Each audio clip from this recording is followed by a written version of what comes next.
The cafeteria smelled of fried chicken, mashed potatoes, and overcooked beans, but for Aaliyah, it always smelled of tension. She was the only black girl in her grade, a quiet and thoughtful girl with braids her mother carefully styled every Sunday night. She carried herself with a kind of grace that didn't belong in the chaos of high school hallways. Her notebooks were full of poetry, her headphones full of soft jazz her father loved, and her heart full of dreams she rarely spoke about. But none of that mattered to the bullies, who decided she was different, and different meant weak. It had been going on for months. Snide remarks about her skin, whispers when she walked past, mocking imitations of her accent even though she was born in the same city as all of them. Aaliyah had learned to swallow the hurt, to sit at the farthest corner of the cafeteria, to pretend the world was too small for her to be noticed. But on this particular Tuesday, the bullies decided they'd had enough of ignoring her quiet existence. They wanted a show.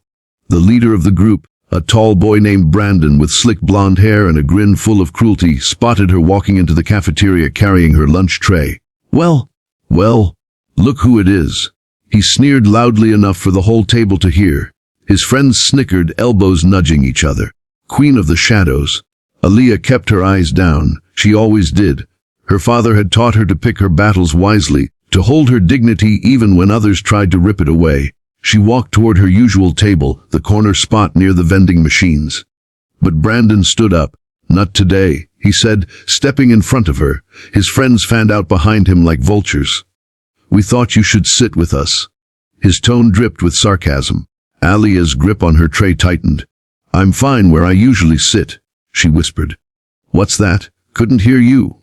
Brandon leaned close, his breath smelling of soda and arrogance. You sit with us? Or maybe you don't sit at all. The other kids in the cafeteria had turned their heads. Some pulled out their phones. Aaliyah's stomach churned. She hated being a spectacle. She tried to step around him, but Brandon stuck his arm out, knocking her tray to the floor. Food splattered everywhere, mashed potatoes sliding under shoes, milk spilling like a puddle of shame. A gasp rippled across the room. Oops, Brandon said, his grin widening. Gus, the floor's hungry too. His friends burst out laughing. Aaliyah froze, her chest tightening. The humiliation burned hotter than fire. But she didn't cry. She refused to give them that. Brandon bent closer. Tell you what. Why don't you bark for us, like a dog? Then, maybe we'll let you sit. The laughter grew louder.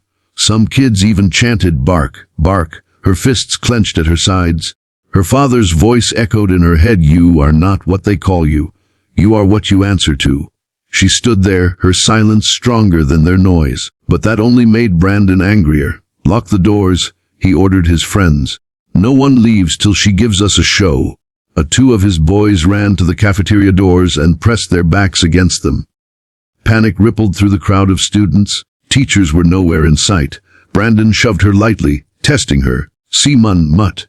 Show us them teeth. Something snapped inside Aaliyah. Not fear, something else, a quiet strength. She raised her chin and looked Brandon straight in the eyes. Her voice, when it came, was calm, steady, and cutting through the laughter like a blade. You think I'm afraid of you, she said. The cafeteria fell silent. Even Brandon blinked. No one had ever heard her speak with such fire. But before the moment could stretch further, a teacher finally entered the cafeteria. Mr. Daniels, a tall math teacher with glasses, froze at the scene.